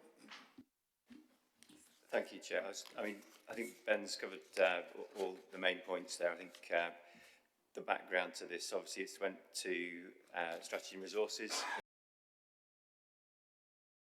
The outcome of that was to ask committees to reflect on what was included in that paper that went to Strategy and Resources on the 13th of December, and to look at the actions that Ben's talked through, so that we can then have a composite, as Ben said, that brings together each of the committee's activities that are linked to their work programmes that demonstrate what they're doing.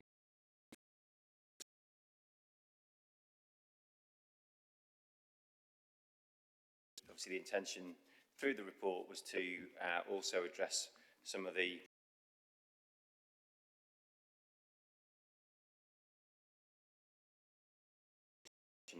and Climate Committee in November, and the intention of these is, as Ben's alluded to, is about showing that cross-party, cross-committee approach in terms of addressing the climate emergency, how we adapt our city and the council to a changing climate and reduce our emissions.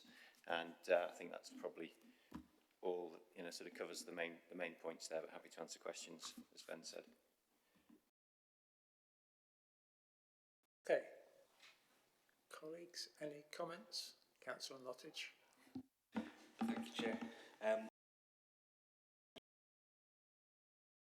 Balance between not sugarcoating the pill in terms of how far off we are from where we need to be, but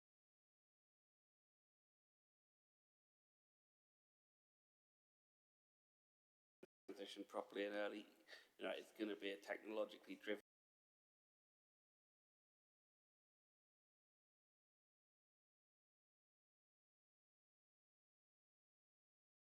massive external shocks coming to the economy based on climate change, crop failure, things like that. We insulate ourselves against those to a certain extent by creating a stronger, more local economy, so promoting small businesses and protecting ourselves that way.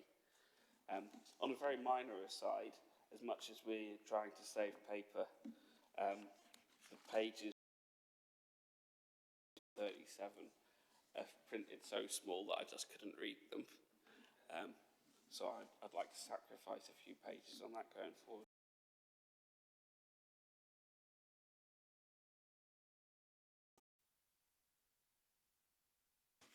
Thanks for that.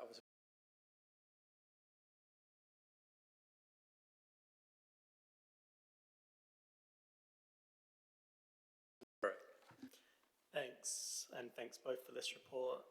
I guess, thinking this through, we know there's a particular challenge for businesses and SMEs to decarbonise. We know that's something we have less tangible control over than many other sectors like transport, but it's something we want to action. A challenge we gave to strategic events at a previous committee meeting was asking them if they were well enough resourced to do everything they would want to do, and what funding, what officer support, officer time would they want to do everything they would want to do. I think the same challenge, if we were to take as seriously as we would want to, the challenge of decarbonising SMEs, decarbonising industry in the city, council resource, would that look?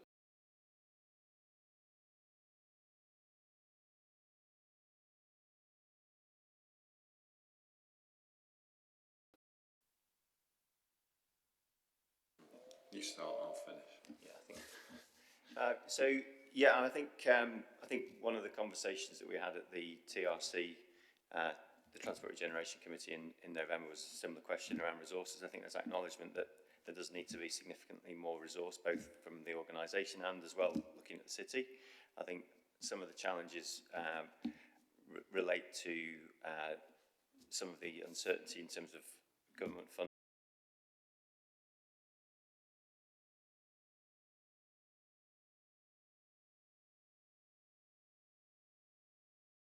Disappears is taken, with a matter of minutes. I think, demonstrates that there's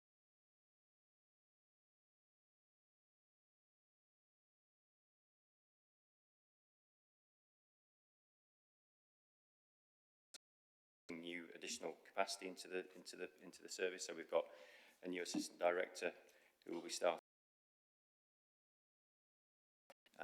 Also looking at actually how we bring together some of the teams who are working on climate.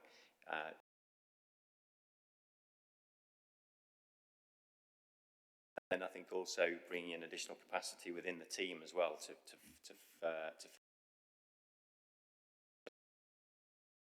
also recognise that there's still a significant amount more that needs to be done. There's also the need for investment as well. So some of the conversations that we're starting to have with other organisations, starting to present some of that so that people are aware of some of the opportunities. So 2 weeks ago, myself, Catherine Warren, Planning, Investment and Climate Change, went to an event in Leeds, which was hosted by the UK 3CI, that's the city's Commission for Climate Investment.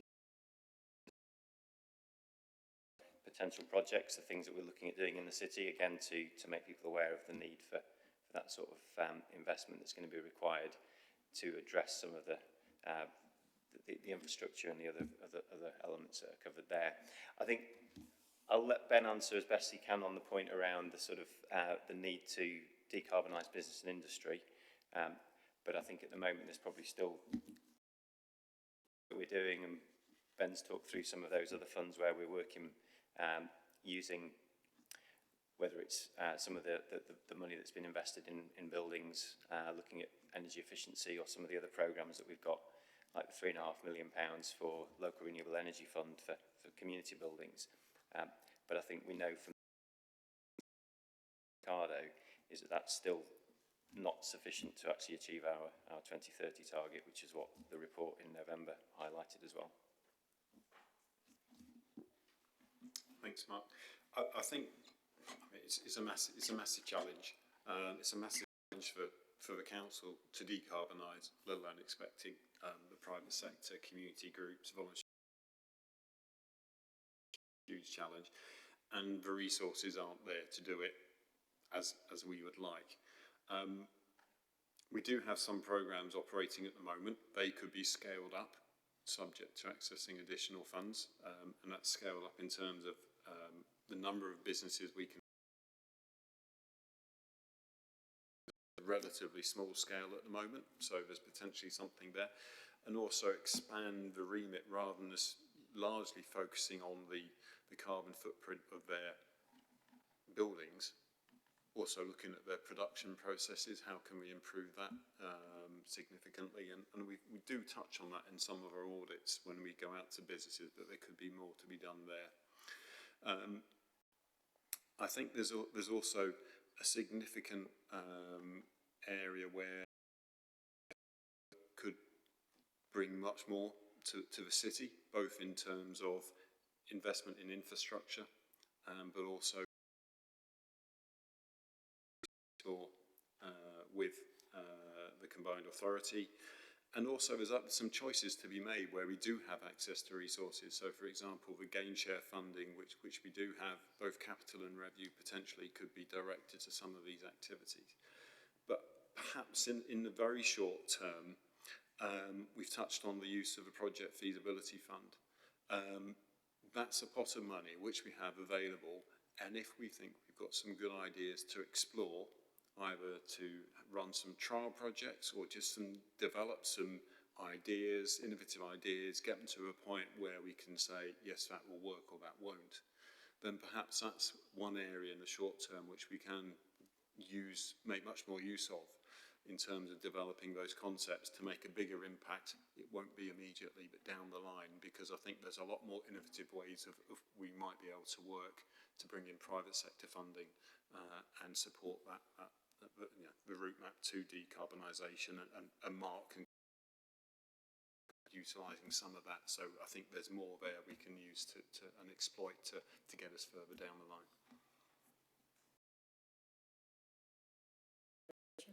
Thank you, Chair. I think with organisations that care deeply about it, that also struggle to actually take action on it, because it's invisible. It's not. When we spend money, we see it leave our bank account. When we pump carbon into the atmosphere, we don't necessarily see it or feel our impact straight away. It's something that happens in however many years' time.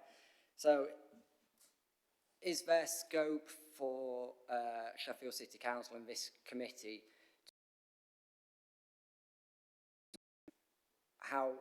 what the actual impact is going to be in a tangible way? I know we carry out the climate impact assessments on certain things, but such as we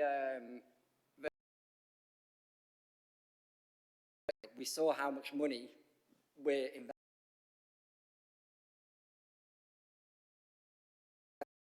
on our atmosphere. And is there also scope for Business Sheffield to talk to businesses about, I'm sure they teach them how to write balance sheets and cash flow forecasts and things. What about carbon and climate assessments as well, and how that will impact their businesses for years to come?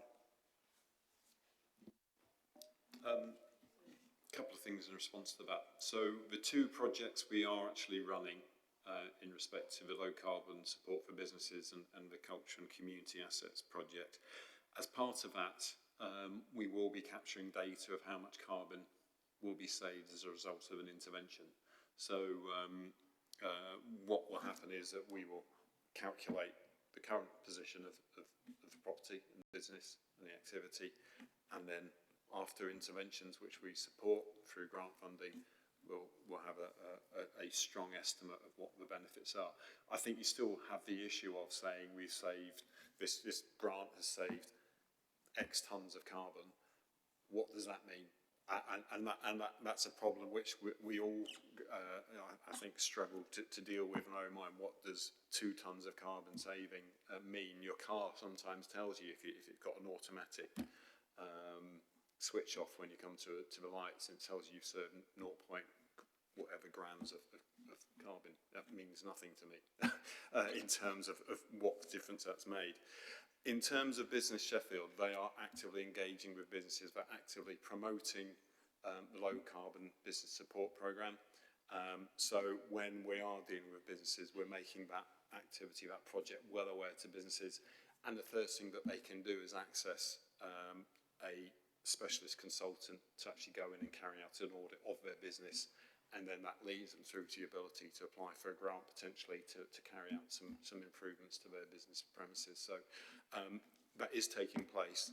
I think, as I say, with additional resources, we could always try and scale things up, but it is about access to resources at the end of the day. So I'll go to Brian, and then I've got a question for myself, perhaps to wrap it up. Hi, so thank you for the report. Given the dire state of what the government is interested in this area, which is very poor, and identifying these and also helping to distribute them.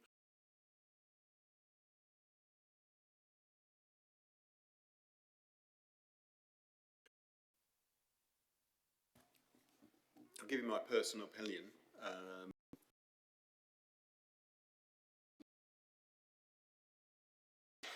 And clear are the best way to do it, because we're providing support directly for cultural and community organisation to make changes to our premises or their operations, with a clear expectation. Core part of the funding is that there will be a reduction in their energy use and therefore a saving in terms of their carbon impact. Longer term, I think there's an issue of just improving awareness, education, whether that is a result of the climate emergency becoming real and people realising they do have to take proactive action by themselves or not. There's a clear incentive to people to actually change their behaviour or invest in their property, whether it's commercial or residential. You just can't see that change happening. So I think grants, it's a carrot and it works and it makes tangible difference. Thanks for that.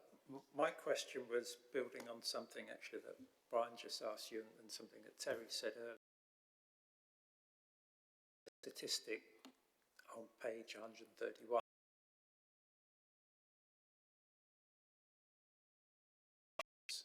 In Sheffield comes from business and industry. And just reflecting what Brian said, the direct support we've been given as a committee in terms of grant schemes or what have you have been targeted at small business, quite rightly, because they probably need the most help. But do we have a feel for, out of that 27%, what roughly, what proportion of that comes from small business? In other words, are we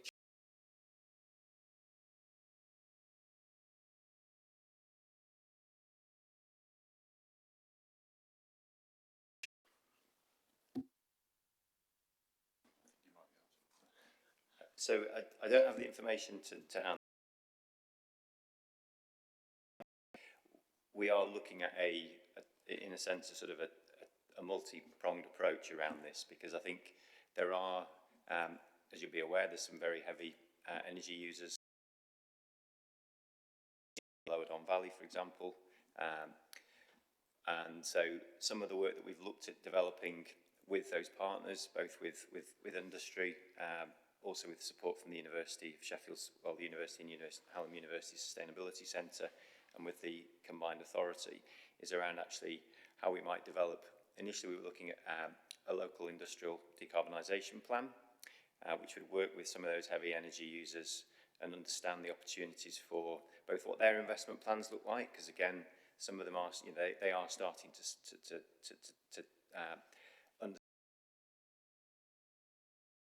investment that's required, because I take Ben's point that for some SMEs, they may not necessarily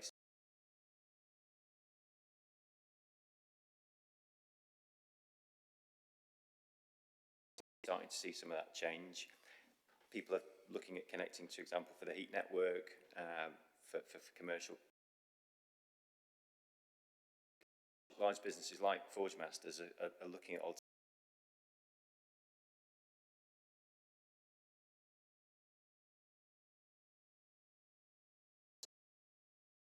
So one of the things that we have some funding, Ben mentioned the PFF, the Flexibility Fund, the Feasibility Fund, about using that funding to develop a local area energy plan.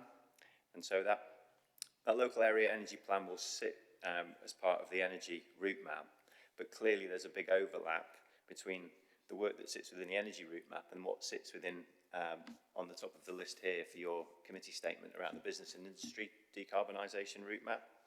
And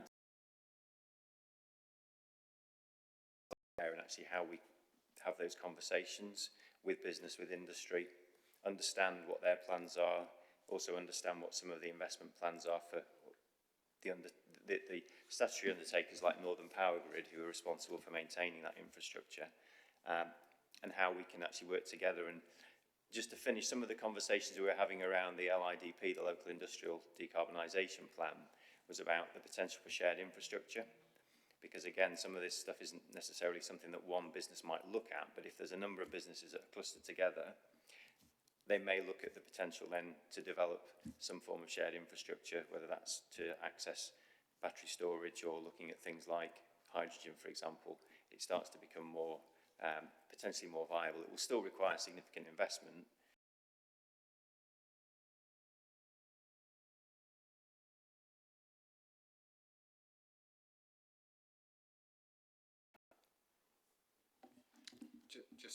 I'll come to Brian quickly. In the industry, I've come across many examples in the food industry where facilities have been shared because you have a very, very seasonal operation. That's just one example of what you've just described. So, just in terms did you want to come in, Ben? Yeah, sorry, Chair. In terms of the support we have provided to date to businesses, in most cases, when we do get funding from government or whether Europe in the past, we're actually not allowed to support large companies. So that's why there is inevitably a focus on SMEs, and they do have positive impacts, but maybe not. I think as Mark set out, our role for supporting those larger businesses and having a bigger impact is on looking at how we work in partnership and looking at the infrastructure of the city to see what we can do as a local authority on those bigger set pieces to make a big impact. They need to sort themselves out more directly in terms of how they then address their own particular issues, but we have a role to play there within that infrastructure setting, I think. Brian, is it a quick one? It is, yes. I hope so. Given what you said, Mark, about heavy energy users, I can't see that reflected in the report that you are working with them, at least not the part I can read, which is not all the tiny little lettering. So, and I would imagine it ought to be a central part of that. So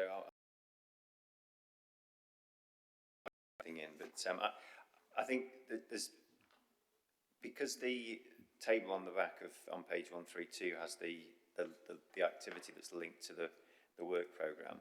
I anticipate that the business and industry decarbonisation route map, albeit that it doesn't say that explicitly in the narrative, that we will be having those conversations with heavy industry as well as with SMEs and with other businesses, commercial organisations in the city. Also, point 3 around the investment zone, there is that overlap between the sort of the boundary of the investment zone.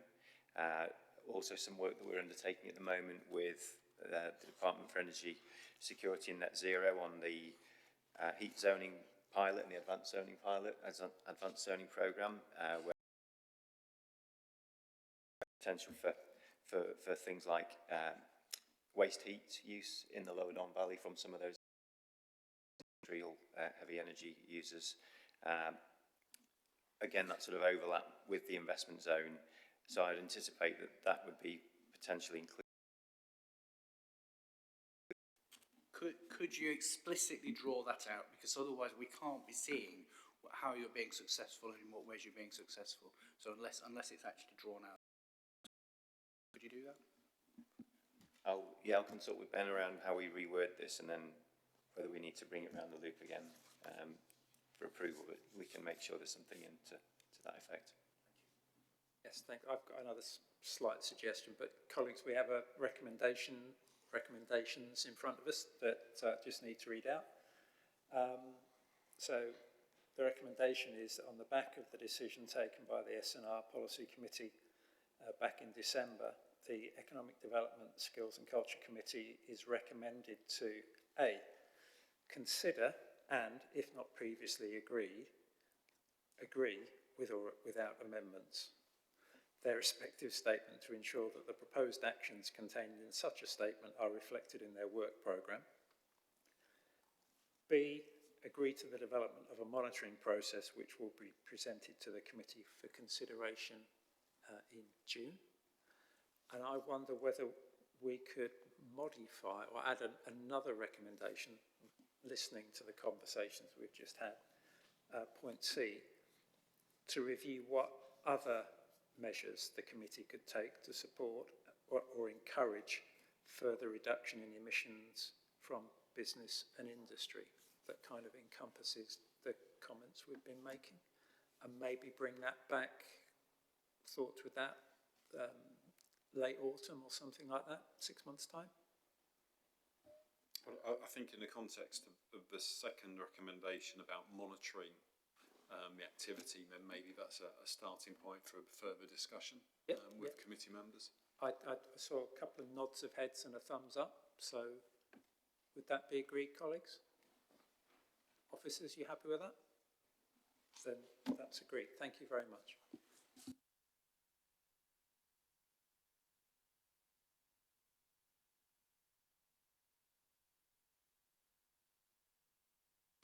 Which then brings us on to the last but by no means the least item on the excellent work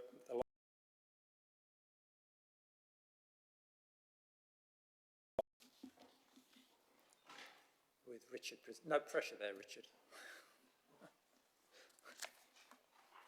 over to you. Thank you, Chair. So yes, I'm here today to provide the committee with an update in relation to the work of the service that I represent, which is Lifelong Learning and Skills. I'm a service manager, one of two service managers in the Lifelong Learning and Skills service. We currently have a vacancy for our head of service. You've had a copy of the report. Today is really to provide you with an update about the activities that have taken place since I last came to this committee, at which point I was presenting the Ofsted findings from an Ofsted visit we had in May 2023. Just to give some context, and you may have read this already, but the Lifelong Learning and Skills Service is made up of three delivery arms, one of which is our provision for 16 to 24-year-olds at Sheaf Training. Those are young people predominantly with additional needs. 90% of them have got education, health and care plans. We also offer apprenticeship provision to learners around Manor Lane. And then finally we have our family, adult and community education service, which is where I most of my time. So the report that we've sent through is a summary of activity to date, which was presented to our advisory board, which is our governing body, effectively in January 2024. So it's been brought from that meeting to this committee. I think the other contextual piece of information would be that we work with the most disadvantaged, those furthest from the labour market. That's the apprentices and the adult learners that we support. So I won't read the report verbatim, but I think the key points to pick out from that report would be starting with our family, adult and community education service. You can see from the report that to date, the two aspects of provision that we offer, one is community learning, which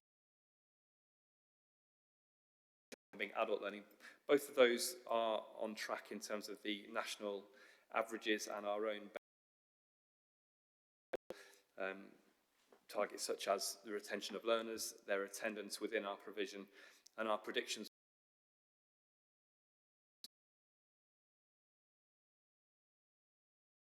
Again, just to give some context, the learners that we work with, if we look back at 2022-23, in our community learning, 3/4 of the learners are female, 1/4 are male.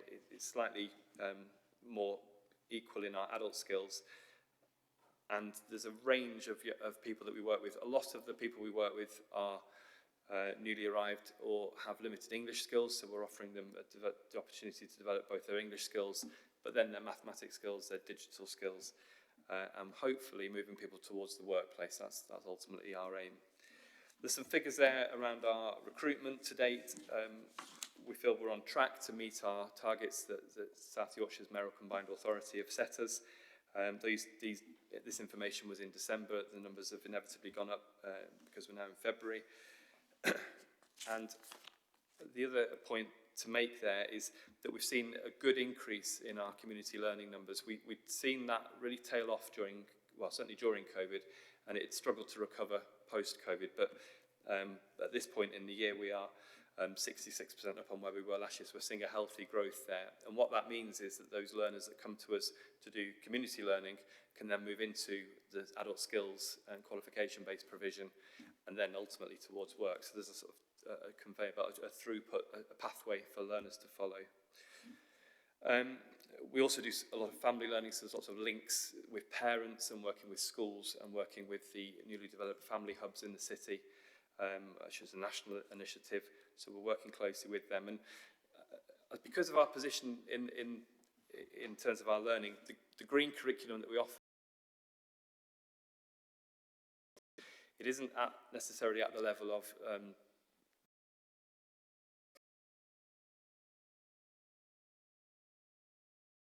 all of what we offer. So certainly with community learning, we're looking at energy usage, using skills such as cooking on a budget, working with families around how they manage their householding energy. So there's the beginnings of that, and then the throughput from that would be into our accredited courses, and then on employability courses, which will include development of those skills there too. We do subcontract an amount of our provision. In fact, we've been to this committee to seek permission from this committee to subcontract. So that's happening. We're working with 13 local organisations this year within our adult and community sector. And these are organisations all over the city. Most of them are small local organisations because they have the best reach into the communities that we need to work with. One of them, unfortunately, the source, people 1st of December, they ceased to trade. But we've been able to reallocate the funding that we'd given to them with the other 12 providers, and so that continues. And then the final point around adult and community education is the national initiative around Multiply, which is a numeracy programme. Sheffield, the Family, Adult and Community Education team in Sheffield is leading on that for Sheffield. Again, the statistics there, but we are well on track to achieve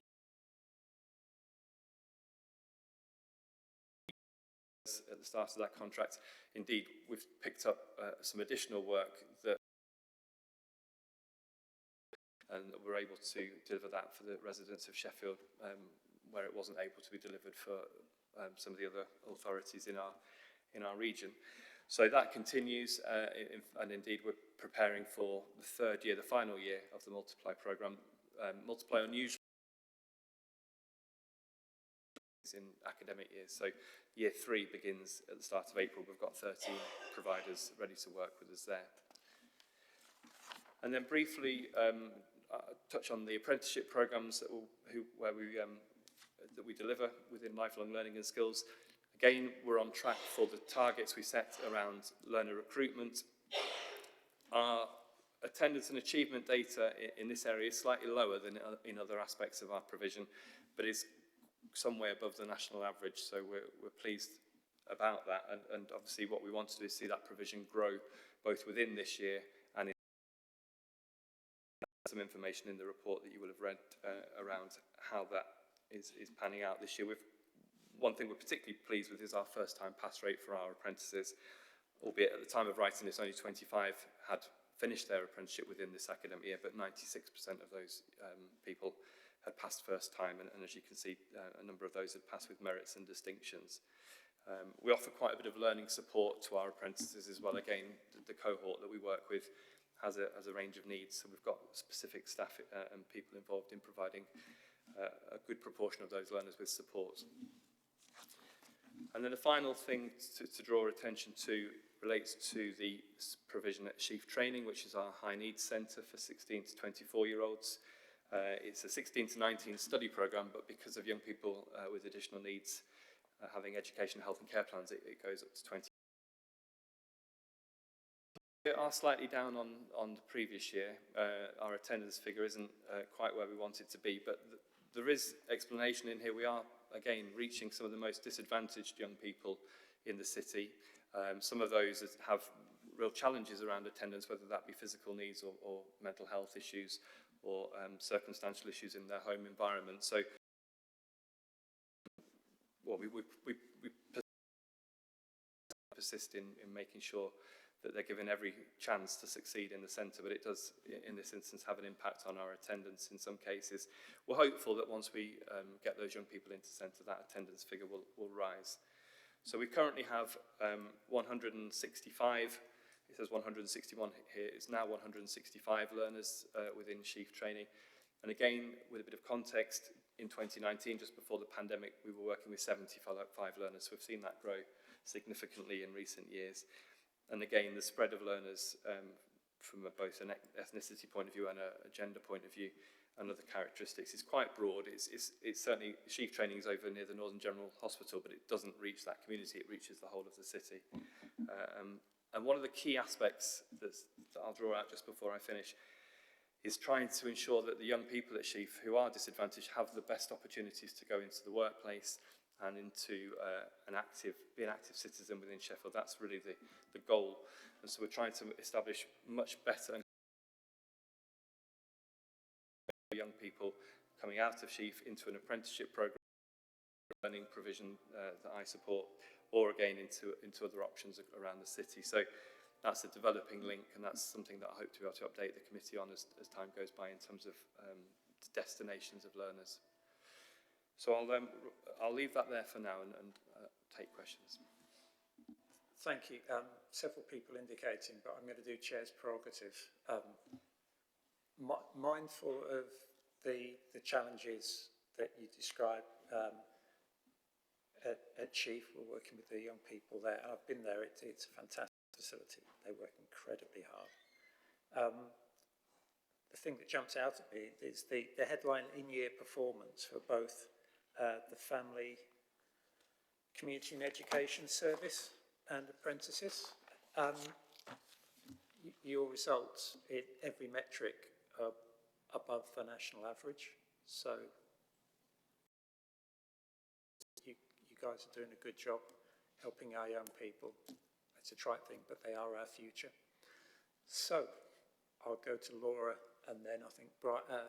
So I'll go Laura, Curtis. Was it you, Brian? We'll go to Laura and Curtis and then we'll do the rest of them. Thanks. It's a question really about the providers. I'm glad that you've reallocated the apprentices from the source and the other. I'm wondering if there's any trends there, any issues that are making providers either cease trading or have to reduce their offer. Is there any trend that we can see in the provider market? And are we under threat of losing some more, really? Thank you. I think with I can't speak on behalf of the source. I think for the source, it was they'd moved from their premises near the Meadowhall Centre to a smaller premises near to the Magna Centre in Rotherham. They predominantly, over a number of years, had focused on provision, the 16 to 19-year-olds, and I think it was that for them that began to diminish. So whilst they had a contract with us to deliver some of the adult learning that we need, it was a smaller part of what their overall offer, and it was their undoing, as I understand it. I think the other providers that we work with that one exception who've reduced their offer, do seem like stable. Many of them are community organisations, so they are reliant on not only the funding that we can give them, but they apply for all sorts of grants, that they're always looking for opportunities environment for them, but there certainly aren't any at the moment that I'm aware of. We do term equality checks, and we have these conversations with them, so there's none that I'm aware of that are struggling to that extent as things stand, but it's something to keep an eye on. Curtis? Thank you. This is really good, isn't it, on the whole?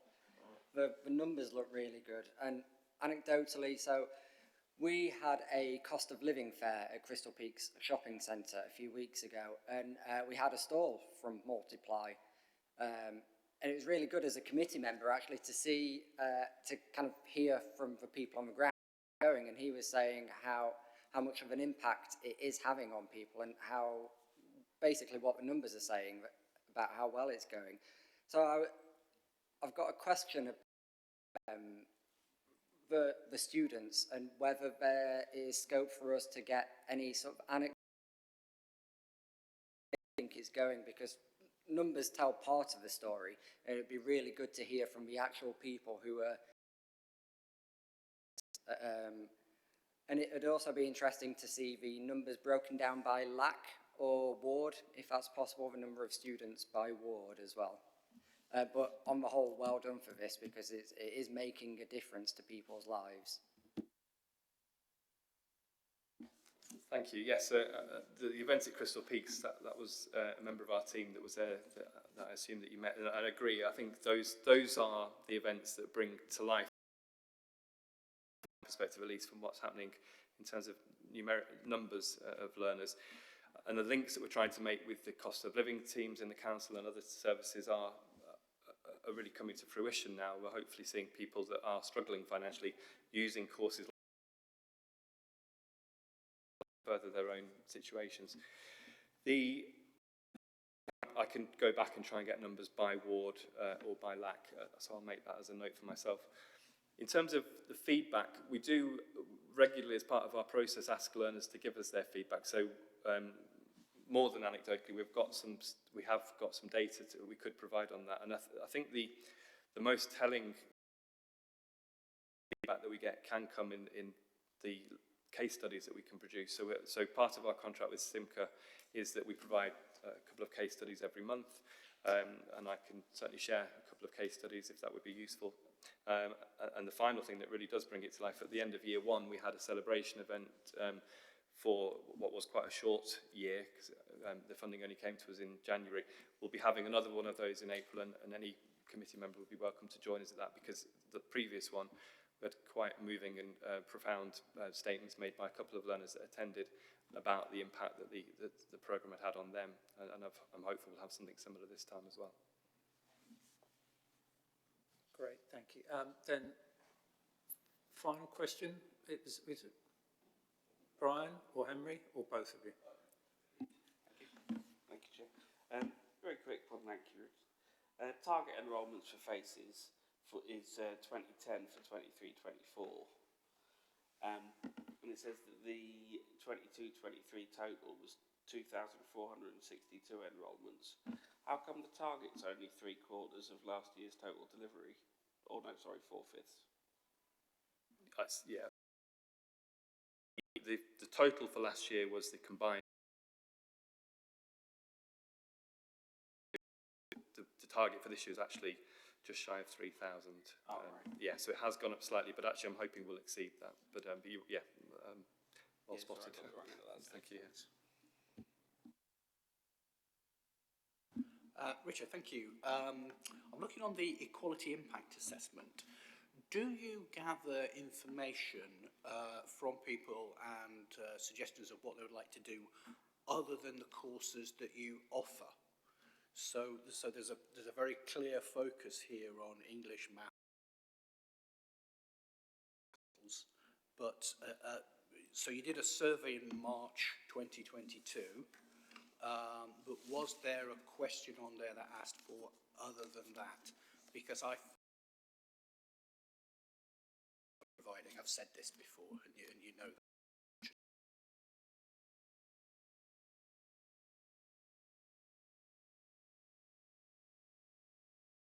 Can we try and establish what the need is?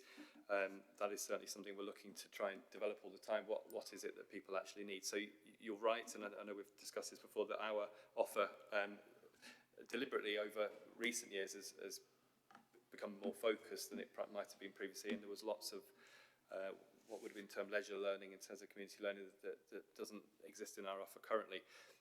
I think the thing that's coming through from the previous year, we'll be doing something very similar this year, is around the need for health and well-being. So certainly, again, post-pandemic, if we're talking about community learning, I wouldn't predict sitting here what the need around adult learning, but that's certainly something we'll ask, and that's I can bring that back to a future committee once we've done that survey and let you know where that stands, because we'll have a part of our cycle of activity in the year is a curriculum planning and a curriculum design, which is coming up in the next couple of months. So I'm sure after that I can come with a summary of what we expect to deliver next year. Okay.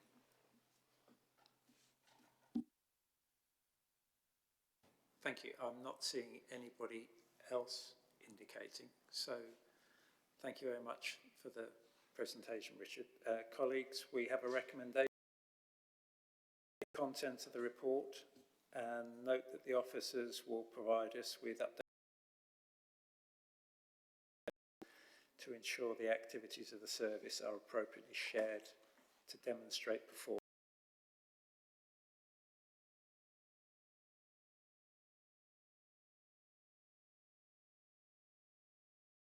Something we can all agree on?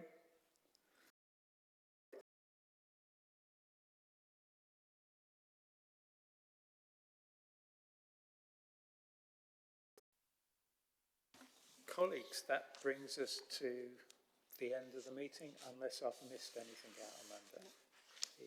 Fantastic. So thank you very much, and see you next time.